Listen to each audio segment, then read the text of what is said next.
everyone, welcome to my YouTube channel Jassi Ki Pathshala. This is the video for seated aspirants of social studies and pedagogy. In some days, first we'll cover NCERT textbook of McGraw-Hill, which is very helpful in your seated examination. This is the book that gives you the full coverage of NCERT textbook. This book is helpful for seated secondary examination. And here is the content of the book. First of all, look at the content. In our social studies, there are history, polity, third, geography. And here is 16 chapter almost in history, and polity has 8 chapters and geography has 11 chapters. First we'll cover the social studies, the part of social studies, then we'll move to pedagogy part. I'll describe the chapter one by one and will make you easy to understand for you. So let's start reading the first chapter. How is history known? History का पता कैसे चला? हमारे past में क्या क्या हो गया है और क्या क्या घटित हुआ है, ये हमें पता कैसे चलता है? There is the topics that the chapter covers. First of all, importance of history. What is the importance of history? History क्यों important है? दूसरा, सोर्स ऑफ इंडियन हिस्ट्री, और हिस्ट्री हमें कैसे पता चलती है, हमें कैसे पता चलता है कि हिस्ट्री में क्या क्या हुआ था, उसके सोर्स को पढ़ना है. जो हमें कहाँ से पता चलता है? आर्कियोलॉजिकल मटेरियल से पता चलता है, इंस्क्रिप्शन से पता चलता है, यूलॉजीज से पता चलता है, और न्यूमिस्मेटिक कॉइन्स. दूसरा है लिटरेरी सोर्सेस, और हमें लिटरेरी सोर्सेस से पता चलते हैं, जो हमारे पूर्वज लिख के चले गए, उसे पढ़ के पता चलता है कि हमारे हिस्ट्री में क्या क्या हुआ था. मैन्यूस्क्रिप्ट्स हैं, religious literature, Brahmani scriptures, Buddhist scriptures, Jain scriptures, बहुत सारी चीज़ें हैं जिससे हमें हिस्ट्री के बारे में पता चलता है. उसके बाद है division of history on the basis of sources और on the basis of time. अब हिस्ट्री इतनी लंबी है कि उसे हम लोग को डिवाइड करना पड़ा.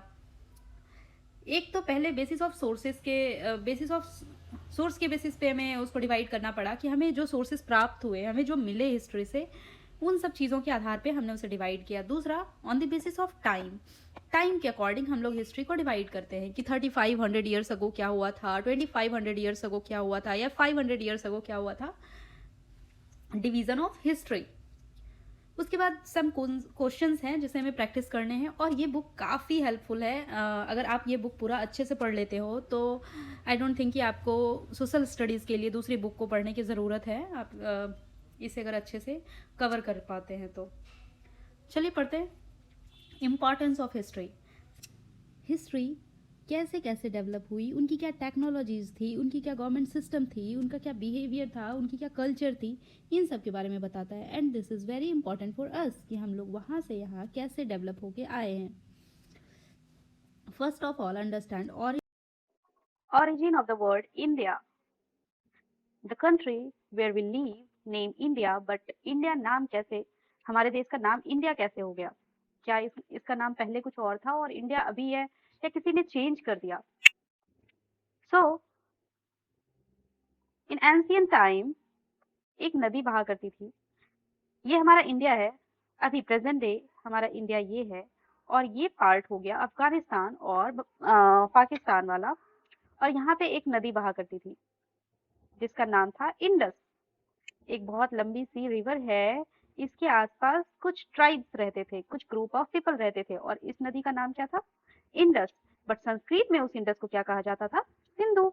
और उस टाइम की लैंग्वेज हमारी क्या थी? Sanskrit.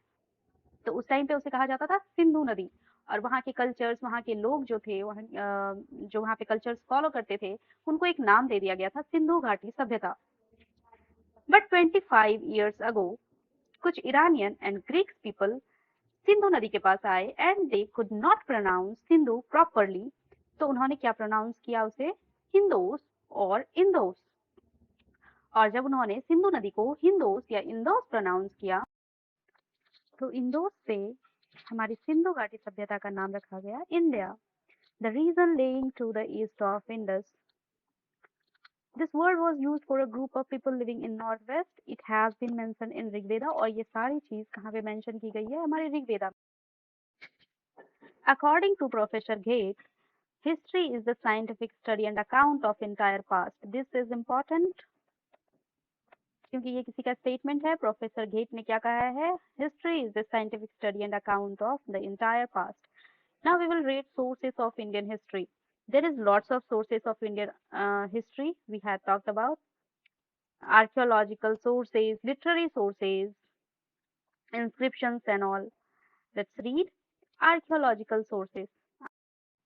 Whatever we find from excavations, उनकी स्टडीज की जाती है और उस साइंटिफिक स्टडी को जो करते हैं उन्हें कहा जाता है archaeologist. Archaeologists excavate mounds for stones, remnants of building built of bricks, tools, weapons, utensils, jewelries and coins. अब आर्कियोलॉजिस्ट जो खुदाई करते हैं उसमें से उन्हें कौन से सामान मिलते हैं जो उनके लिए हेल्पफुल होते हैं. Like stones.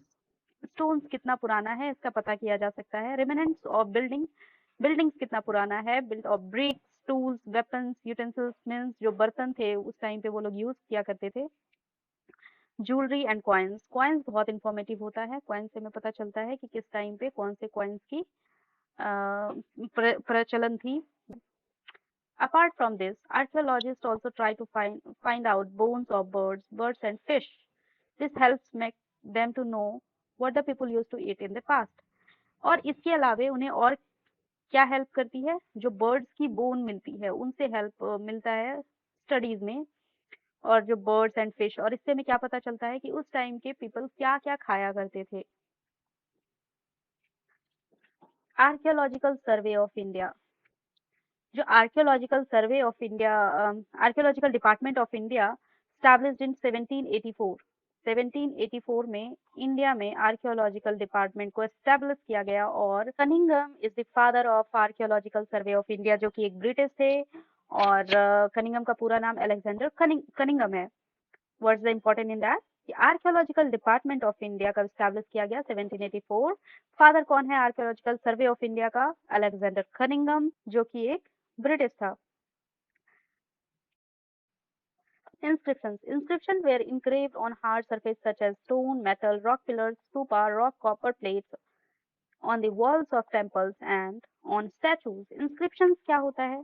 जब कुछ राइटिंग्स या अपने टाइम के बारे में, अपने कल्चर्स के बारे में कुछ इंफॉर्मेटिव चीज किसी हार्ड सरफेस पे लिखी जाए तो उसे कहा जाता है इंस्क्रिप्शंस. जैसे कि उस टाइम के लोग स्टोन पे, मेटल पे, रॉक पिलर्स पे, इवन टेम्पल्स के वॉल पे और स्टैचूज पे लिखा करते थे.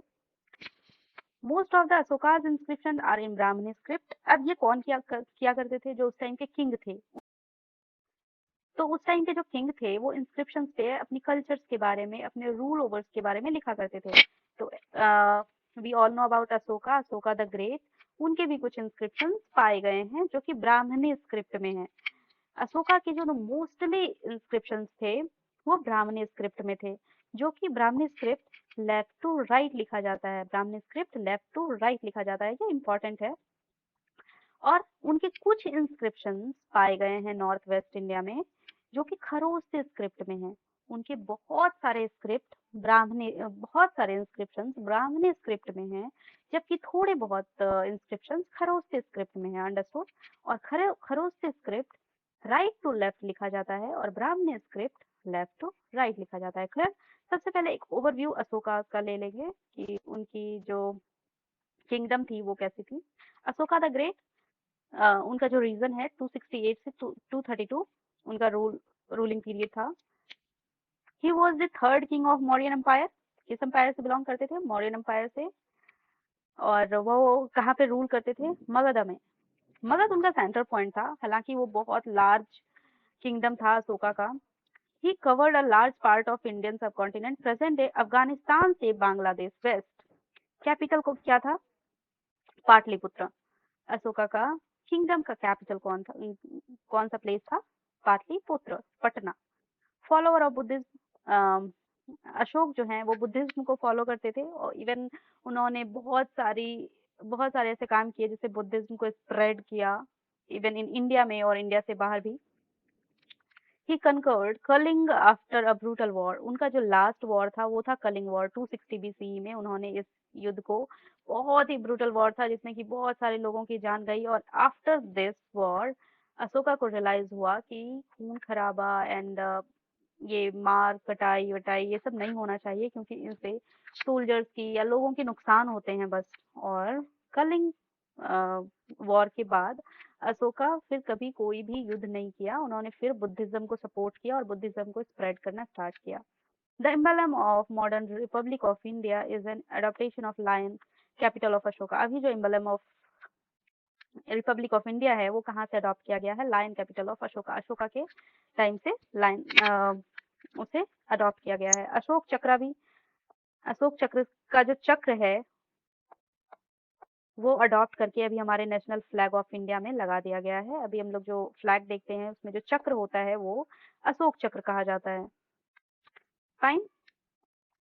और हमने क्या पढ़ा इस एनसीईआरटी बुक के अकॉर्डिंग अशोका के बारे में, अशोक के बारे में, कि उनके जो ढेरों सारे इंस्क्रिप्ट, मतलब most of the inscriptions Brahmi script में हैं, जो कि लेफ्ट से राइट लिखा जाता है, और थोड़े बहुत स्क्रिप्ट खरोष्टी स्क्रिप्ट में, थोड़े बहुत इंस्क्रिप्शंस खरोष्टी स्क्रिप्ट में लिखे गए हैं, जो कि राइट से लेफ्ट लिखा जाता है। अंडरस्टूड?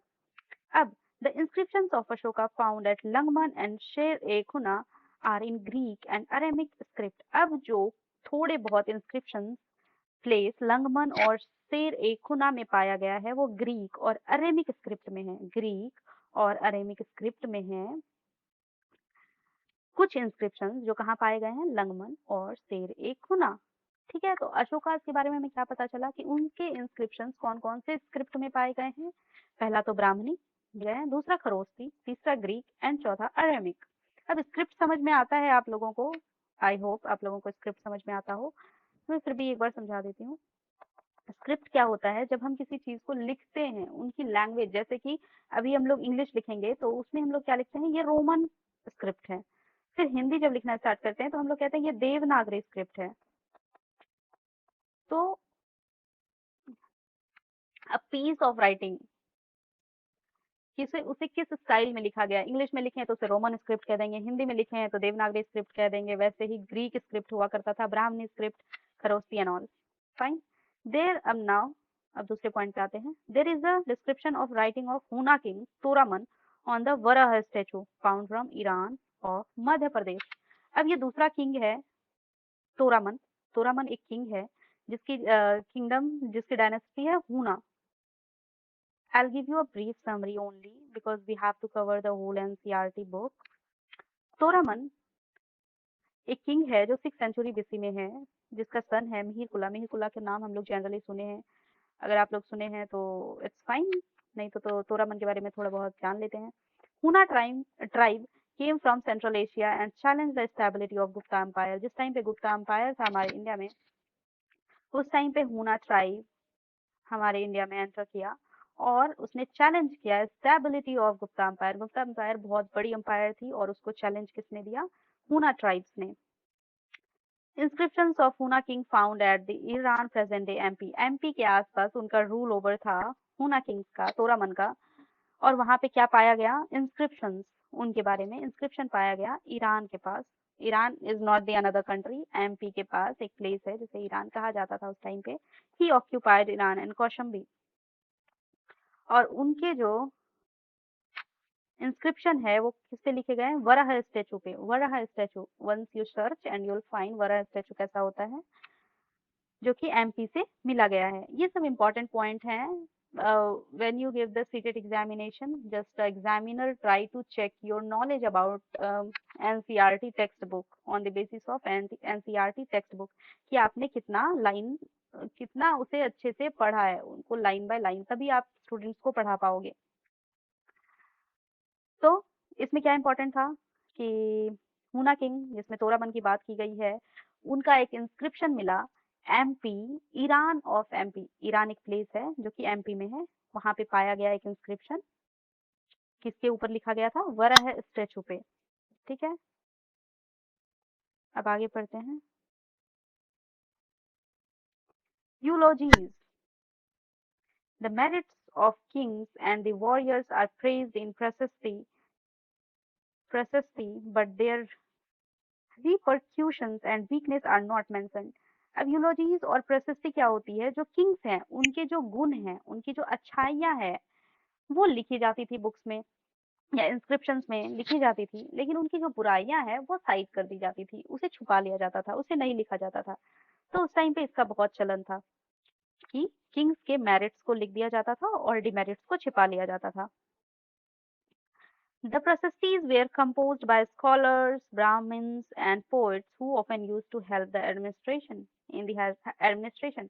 अभी जब किंगडम एक रूल कर रहा है, एक राजा एक किसी किंगडम पे रूल कर रहा है, तो वहाँ पे बहुत सारे लोग होते हैं, स्कॉलर्स होते हैं, ब्राह्मण्स होते हैं, पोएट्स होते हैं, जो एडवाइजर्स एंड ऑल बहुत लोग होते हैं। तो उनमें से poet, Brahmins and scholars praise करते थे किंग को और उनके बारे में अच्छाइयाँ लिखा करते थे और उसके एडमिनिस्ट्रेशन में भी सलाह दिया करते थे, उनके काम काज में और उनके एडमिनिस्ट्रेशन में।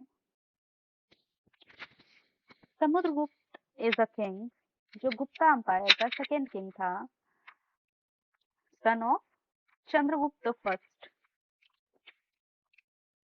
समुद्रगुप्त का एक कोर्ट पोएट था, मीन्स उसका एक पोएट था हरिसेन, जो बहुत फेमस है हरिसेन, जिनका नाम था हरिसेन। उन्होंने एक प्रशस्ति लिखी समुद्रगुप्त के बारे में, जिसमें उन्होंने प्रेज किया उनके जीत को, ट्रायम्फ एंड पॉलिसीज, जिसमें उसके जो जितने भी युद्ध हुए हैं उसको उन्होंने कैसे जीता, उनकी जो पॉलिसीज थी उसको फुली डिस्कस किया गया है और प्रेज किया गया है। और ये सारी चीज कहाँ पे मिली है, अशोकन पिलर ऑफ इलाहाबाद। इलाहाबाद में एक अशोकन पिलर है जिसके ऊपर लिखा गया है समुद्रगुप्त के बारे में, समुद्रगुप्त की जीत के बारे में, समुद्रगुप्त की पॉलिसीज के बारे में। और इसे किसने लिखा है, हरिसेन ने। इलाहाबाद में एक अशोकन पिलर है जिसके ऊपर प्रयाग प्रशस्ति लिखी गई है। प्रयाग प्रशस्ति किसके बारे में लिखी गई है, समुद्रगुप्त के बारे में। समुद्रगुप्त की पॉलिसीज क्या थी, समुद्रगुप्त की कितने युद्ध हुए हैं, कैसी कैसी जीत हुई है और उन्होंने कितने अच्छे काम किए हैं, ये सारा कुछ लिखा गया है और उसको लिखा किसने है, हरिसेन ने। अब समुद्रगुप्त के बारे में जानते हैं थोड़ा बहुत कुछ। समुद्रगुप्त जो है वो गुप्ता अंपायर के सेकेंड रूलर थे और चंद्रगुप्त फर्स्ट के सन थे। और गुप्ता अंपायर बहुत बड़ी अंपायर थी, बहुत बड़ी किंगडम थी। And the Samudrugupta's reign from 319 CE to 350 CE. Next, a whole inscription is also commendations record. It is written by Ravi Kirti, the court poet of Chalukya king Pulkeshin II.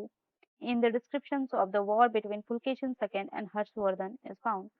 अभी यहाँ पे हमें king के बारे में बहुत ज्यादा कुछ डिटेल में नहीं बताया गया है, बस हमें बताया गया है इंस्क्रिप्शंस के बारे में। क्यों, क्योंकि हम लोग सोर्सेस पढ़ रहे थे कि हमारे जो हिस्ट्री के सोर्सेस हैं हमें कैसे पता चलते हैं कि हमारी हिस्ट्री कैसे फॉर्म हुई या हमारे हिस्ट्री में क्या क्या हुआ। तो उसमें हमें एक आर्कियोलॉजिकल सोर्सेस के बारे में हमने पढ़ा, दूसरा पढ़ा सोर्स क्या है, इंस्क्रिप्शंस का। तो अब इंस्क्रिप्शंस में हम क्या देख रहे हैं कि अशोका की स्क्रिप्ट कौन कौन से थे, अशोका के इंस्क्रिप्शंस कहाँ-कहाँ पे मिले हैं। उसके बाद जो हूना किंग के बारे में हमने पढ़ा कि उनके भी कुछ इंस्क्रिप्शंस पाए गए हैं। फिर समुद्रगुप्त के इंस्क्रिप्शंस, उनकी जो प्रशस्ति है कि उन्होंने कितने युद्ध लड़े या फिर उनकी जो क्या अच्छी-अच्छी पॉलिसीज थी, इन सब के बारे में लिखा गया है इंस्क्रिप्शंस में। वैसे ही ए होल इंस्क्रिप्शन है, there is a name of inscription, जैसे प्रयाग प्रशस्ति, ए होल इंस्क्रिप्शन। तो ए होल इंस्क्रिप्शंस में एक वॉर के बारे में लिखा गया है जिसमें चालुक्य किंग पुलकेशिन सेकंड और हर्षवर्धन के बीच में लड़ाई हुई थी। उस वॉर के बारे में डिस्क्रिप्शन दिया गया है, उस वॉर के बारे में लिखा गया है। और इस वॉर के बारे में किसने लिखा है, रवि कृति। रवि कृति जो उस टाइम का कोर्ट पोएट था, पुलकेशिन का कोर्ट पोएट कौन था, रवि कृति, जिसने लिखा है एक वॉर के बारे में, जो वॉर पुलकेशिन सेकंड और हर्षवर्धन के बीच में हुआ था। और ये कहाँ लिखा गया है, ऐहोल इंस्क्रिप्शन में। ठीक है, तो हम लोगों ने अभी क्या पढ़ा, आर्कियोलॉजिकल सोर्सेस एविडेंस के बारे में पढ़ा, फिर इंस्क्रिप्शन के बारे में पढ़ा। अब हम लोग पढ़ेंगे कॉइन्स के बारे में इन द नेक्स्ट वीडियो। और हम लोग पढ़ेंगे वैदिक लिटरेचर के बारे में, मैन्युस्क्रिप्ट्स हो गया, फिर लिटरेरी सोर्सेस, बहुत सारी चीजें हैं। हम लोग धीरे धीरे करके इसको पढ़ेंगे, नेक्स्ट वीडियो में कवर करेंगे। 2 और 3 वीडियोस में ये पूरे चैप्टर्स कवर हो जाएंगे। और प्लीज आप लोग सीरियल बाय सीरियल ये वीडियोस देखते रहिएगा, this is very helpful I must say, क्योंकि ये एक बुक है जो समराइज्ड है हमारी एनसीईआरटी बुक का, और पूरा एनसीईआरटी पढ़ना is not possible for us, लेकिन इसमें इंपॉर्टेंट पॉइंट्स दिए गए हैं जिसे आप आराम से पढ़ सकते हो, और एग्जामिनेशन में इससे बहुत सारे क्वेश्चंस आते हैं, बट आपको अच्छे से लाइन बाय लाइन इसे देख के याद भी करना, आई गेस समझ लेना बेहतर होगा। बट सीटेट के एग्जामिनेशन में ऐसे क्वेश्चन आते हैं कि आपको थोड़ा लाइन बाय लाइन देखना बहुत ज़रूरी होता है। Okay, okay, students, we'll meet in next video. Thanks for watching. Subscribe for more.